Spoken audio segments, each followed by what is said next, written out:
بسم اللہ الرحمن الرحیم الحمد للہ رب العالمین والعاقبۃ للمتقین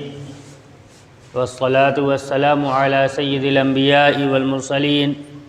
سیدنا و مولانا محمد وعلی آلہ واصحابہ اجمعین اما بعد فقد قال اللہ تبارک و تعالی فی القرآن المجید اعوذ باللہ من الشیطان الرجیم بسم اللہ الرحمن الرحیم یا ایہا الذین آمنوا اتقوا اللہ حق تقاتہ ولا تموتن الا وانتم مسلمون وقال النبی صلی اللہ علیہ وسلم استحیوا من اللہ حق الحیاء قالوا انا نستحیی من اللہ والحمد للہ فقال النبی صلی اللہ علیہ وسلم لیس ذاک ولكن من استحيا من الله حق الحياء فليحفظ الرأس وما وعى وليحفظ البطن وما حوى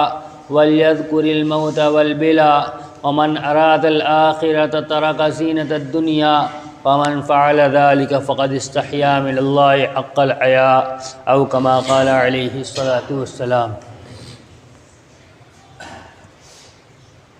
میرا محترم بزرگوں اور عزیز ساتھیوں، پیچھے 2 ہفتے قبل گفتگو ہوئی تھی اس روایت سے متعلق جس میں حیا کیا ہے اور حیا کے سلسلے میں اسلامی احکامات کیا ہیں، کن چیزوں کے اندر حیا کرنی چاہیے اور کن چیزوں کے اندر حیا نہیں کرنی چاہیے، اس سلسلے میں گفتگو ہوئی تھی۔ اسی میں ایک روایت ہے، اللہ کے نبی صلی اللہ علیہ وسلم ارشاد فرماتے ہیں الحیاء خیر کلہ، کہ حیا سراپا خیر ہے۔ اور ایک روایت کے اندر نبی علیہ السلام نے ارشاد فرمایا کہ پچھلی امتوں میں سے، پچھلے انبیاء اکرام علیہ السلام کی تعلیمات میں سے جو چیزیں باقی رہ گئی ہیں ان میں سے ایک یہ ہے اذا فاتک الحیاء ففعل ما شئت،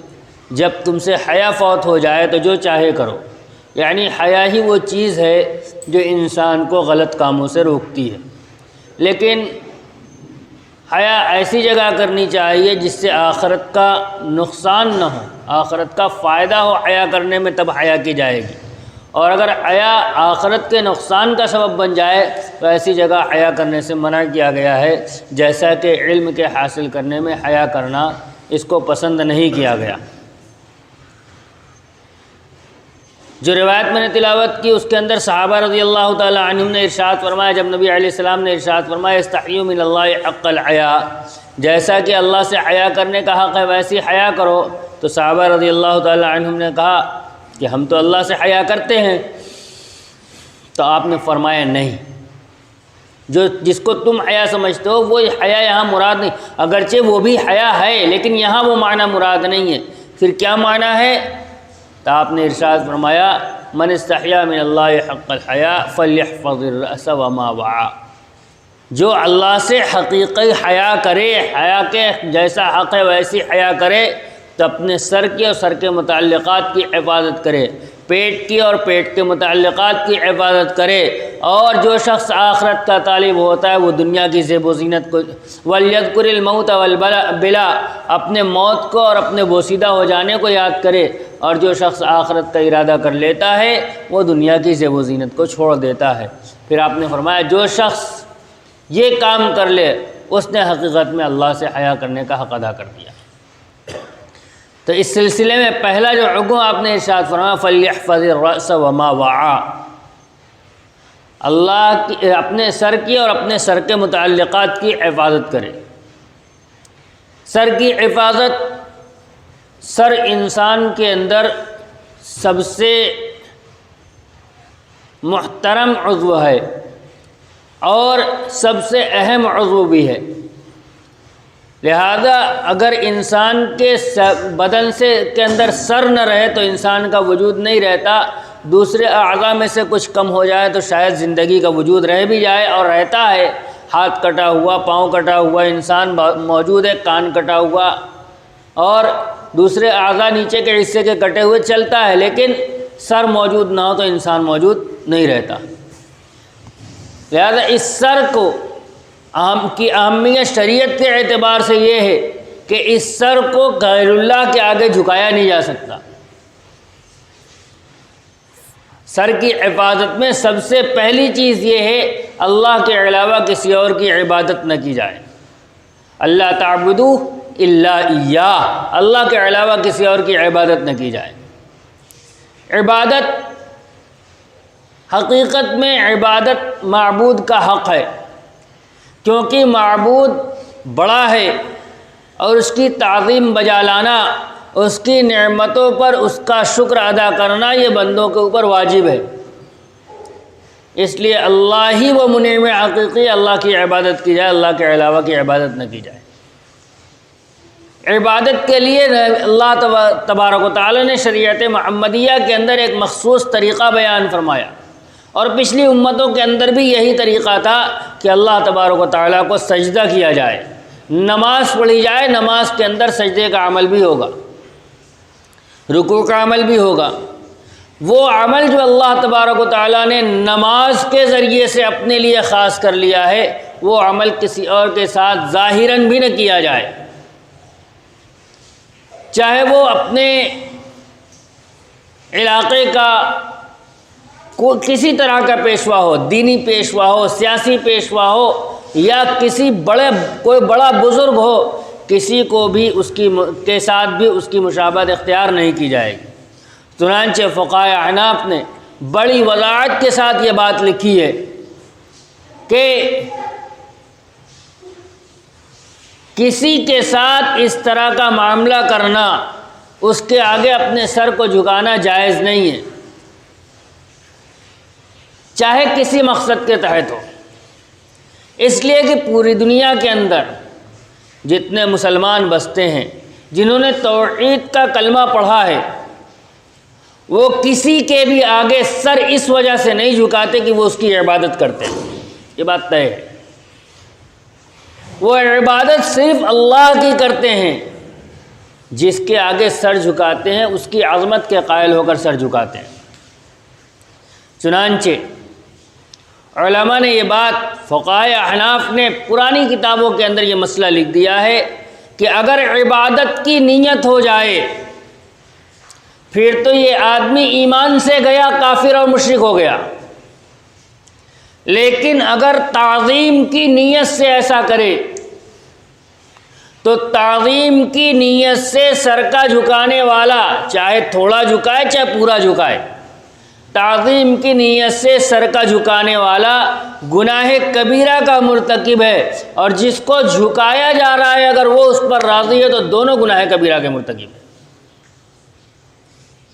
جو جھکا رہا ہے سر وہ بھی، اور جس کے لیے جھکایا جا رہا ہے وہ بھی، دونوں گناہ کبیرہ کے مرتکب ہیں۔ اس لیے کہ نبی علیہ الصلوۃ والسلام نے بالکل واضح الفاظ میں اس سے منع فرما دیا۔ آپ نے ارشاد فرمایا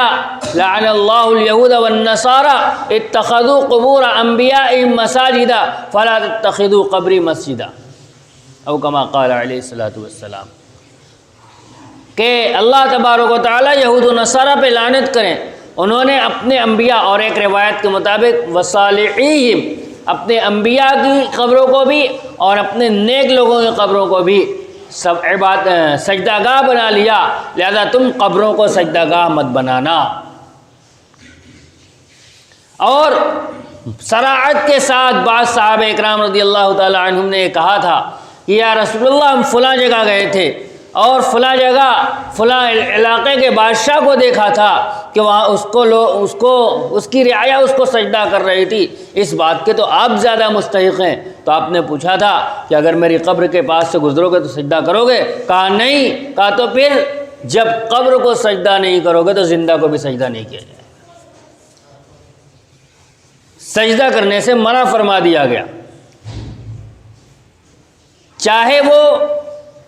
کسی عنوان پہ سجدہ کیا جا رہا ہو، سر جھکایا جا رہا ہو، رکوع اور سجدہ دونوں کا حکم ایک ہے۔ اب اگر یہی عبادت کی نیت سے ہو جائے تو آدمی اسلام سے خارج ہے۔ سر کی حفاظت میں ایک عمل ہے، سر کے اندر سے یعنی اس اپنے عمل کے شرک کے اندر ایک ہے شرک جلی،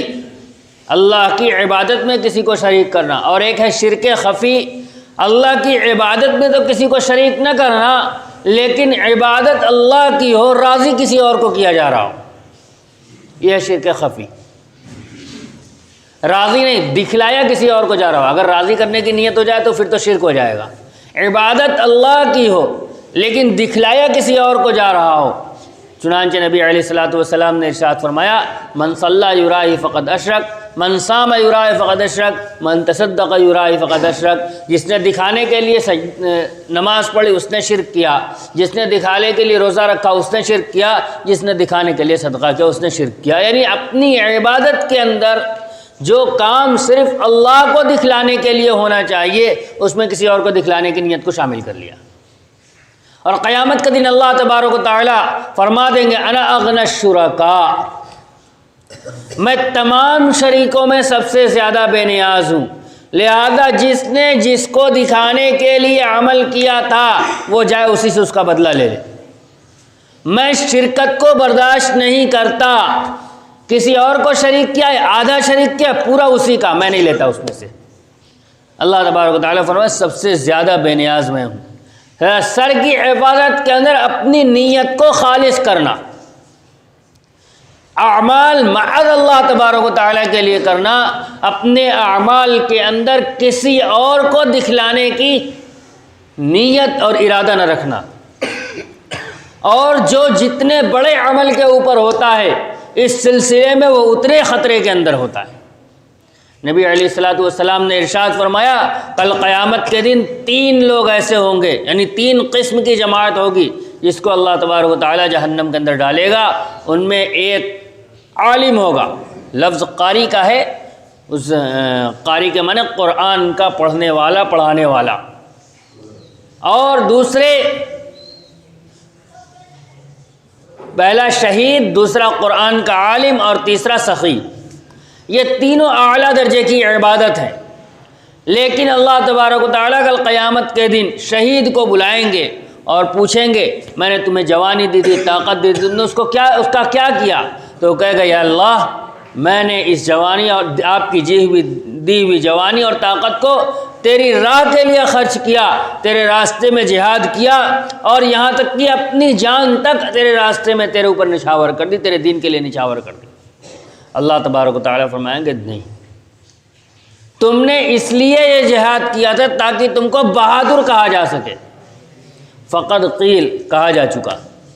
دنیا میں کہا جا چکا، اور تمہارے لیے آخرت میں کچھ نہیں ہے، اس کو جہنم میں ڈال دیا جائے گا۔ دوسرا قاری، اس سے کہا جائے گا قرآن کا علم دیا تھا کیا کیا؟ وہ بھی وہی کہے گا سیکھا، سکھایا، لوگوں تک پہنچایا، کہا اس لیے کیا تھا تاکہ تم کو بڑا عالم کہا جائے۔ فقد قیل، کہا جا چکا۔ سخی سے کہا جائے گا کیا کیا مال کا؟ وہ کہے گا خوب خرچ کیا، کوئی راستہ نہیں چھوڑا تیرے رضامندی کا۔ کہا جائے گا اپنے میری رضا کے لیے نہیں کیا تھا، لوگوں کو دکھلانے کے لیے کیا تھا تاکہ تم کو سخی کہا جائے۔ فقد قیل، کہا جا چکا سخی۔ جو چاہتے تھے وہ حاصل ہو چکا، لہذا اب آخرت میں تمہارے لیے کوئی حصہ نہیں ہے، آخرت میں تمہارے لیے جہنم ہے۔ من کان یرید عرض الآخرۃ نزد له فی عرضہ ومن کان یرید عرض الدنیا نؤتہ منہا وما له فی الآخرۃ من نصیب۔ اللہ تبارک و تعالیٰ نے فیصلہ سنا دیا، جو آدمی آخرت کی کھیتی کا طالب ہے، عمل کے ذریعے سے آخرت کا ثواب چاہتا ہے، نزد له فی حرثہ، ہم اس کی کھیتی کے اندر، اس کے ثواب کے اندر اضافہ کریں گے۔ ومن کان یرید عرض الدنیا نؤتہ منہا، جو دنیا کی کھیتی کا طالب ہے، عمل کے ذریعے سے دنیا چاہتا ہے، دنیا میں شہرت چاہتا ہے، نؤتہ منہا، ہم دے دیں گے۔ وما لہ فی الآخرۃ من نصیب، اور آخرت میں اس کا کوئی حصہ نہیں ہوگا۔ لہذا اپنے عمل کو خالص کیا جائے، اپنے سر کی حفاظت کے اندر، اپنے اعمال کے اندر اپنی نیت کو خالص کیا جائے۔ لیکن ایک بات ذہن میں رہے، کسی عمل پر کسی کی تعریف ہو جائے یہ اخلاص کے منافی نہیں۔ اللہ کے نبی صلی اللہ علیہ وسلم سے کہا گیا کہ ایک آدمی عمل کرتا ہے اور عمل کرتے وقت اس کی نیت صرف اور صرف یہ اپنے رب کو راضی کرنے کی ہوتی ہے، لیکن صبح کو رات میں عمل کیا، صبح کو لوگوں کے درمیان چرچا ہو گیا، کسی نے دیکھ لیا اور لوگوں نے اس پر اس کی تعریف کر دی، کسی نے دیکھا اس نے تعریف کر دی، تو کیا یہ بھی ریا کے اندر داخل ہے؟ عمل کرنے والے کی نیت نہیں تھی۔ تو آپ صلی اللہ علیہ وسلم نے ارشاد فرمایا تلک عاجل بشری مومن، یہ تو مومن کو جلد ملنے والی بشارت ہے کہ اللہ تبارک و تعالیٰ نے اس کے عمل کو لوگوں کے اندر مشہور کر دیا، اس کے بھلائی کو مشہور کر دیا۔ اس نے نیت نہیں کی تھی، پتہ چلا اپنے عمل کو دکھلانا یہ غلط ہے، کسی کا دیکھ لینا غلط نہیں ہے۔ لہذا ہمارے بڑوں میں ابھی مولانا عبدالرزاق صاحب امیر شریعت بھوپال، بہت پہلے کی بات ہے، بنارس آئے تھے وہاں سیرت کانفرنس کے اندر، تو ان کا معمول یہ تھا کہ وہ اسٹیج پر بھی بیٹھتے تھے، تسبیح سامنے لے کر بیٹھتے تھے۔ تو کسی نے کہہ دیا کہ سب کے سامنے بیٹھ کے تسبیح پڑھ رہے ہیں دکھلانے کے لیے۔ انہوں نے کہا یہ میرا معمول ہے، ایک شرابی روڈ پر شراب پی کر ٹہلتا ہے، کوئی اس سے نہیں کہتا کہ لوگوں کو دکھلانے کے لیے شراب پیے۔ میں اپنے معمول پہ عمل کر رہا ہوں تو میں ریاکار ہوں، اصل معاملہ دل کا ہے۔ اگر مقصد دکھلانا ہے تو 7 کوٹری کے اندر پڑھ رہا ہے اور ایک جھروکھا کھول رکھا ہے تو بھی وہ ریاکار ہے، اور اگر علی الاعلان ہے اور مقصد اپنے رب کو راضی کرنا ہے، کوئی دیکھے نہ دیکھے کوئی فرق نہیں پڑتا، یہ اصل ریاکاری اور اخلاص۔ کوئی دیکھ رہا ہے تو بھی ہمارا عمل ویسا ہی ہو، کوئی نہ دیکھے تو بھی ہمارا عمل ویسا ہی ہو، ہمارے دل کے اندر کسی کے دیکھنے سے خوشی نہ ہو اور کسی کے نہ دیکھنے سے احساس نہ پیدا ہو، اس کا نام ہے اخلاص۔ اس سے منع کیا گیا ہے۔ اور نبی علیہ الصلوۃ والسلام نے ارشاد فرمایا کہ اللہ تبارک و تعالی فرماتے ہیں کہ جب اللہ تبارک و تعالیٰ کسی بندے کی قبولیت کا اشارہ فرماتے ہیں، کسی بندے کے اعمال کو قبول کر لیتے ہیں، تو اللہ تبارک و تعالیٰ فرشتوں سے کہتے ہیں میں اس بندے سے محبت کرتا ہوں، لہذا تم بھی اس سے محبت کرو۔ پھر فرشتے جبرائیل سے کہتے ہیں، جبرائیل علیہ الصلوۃ والسلام فرشتوں میں اعلان کرتے ہیں، پھر وہ محبت آسمان سے دنیا کے اندر ڈال دی جاتی ہے۔ تو جو آدمی نیک عمل کرے اور اس کے نیک عمل کی بغیر اس کی نیت کے لوگ تعریف کرنے لگیں تو یہ اس بات کی علامت ہے کہ اس کا عمل اللہ تبارک و تعالیٰ کے یہاں قبول ہے، اور اس سے لوگ اس کے عمل کی وجہ سے محبت کرنے لگیں تو یہ اس بات کی علامت ہے کہ یہ بندہ اللہ تبارک و تعالیٰ کے یہاں محبوب ہے۔ شرط یہ ہے کہ بنیاد نیک لوگ ہیں، تعریف کرنے والا دیندار طبقہ ہو، محبت کرنے والا دیندار طبقہ ہو۔ عوام جو دین سے دور ہے اس کی محبت اور اس کی نفرت کا معیار کو اسلام نے معیار نہیں بنایا ہے۔ اللہ تبارک و تعالیٰ کی طرف سے جب محبت ڈالی جائے گی تو سب سے پہلے جبریل علیہ السلام کے دل کے اندر، جبریل علیہ السلام سے دوسرے فرشتوں کے دل کے اندر، جو نیک فرشتے ہیں ان سے، پھر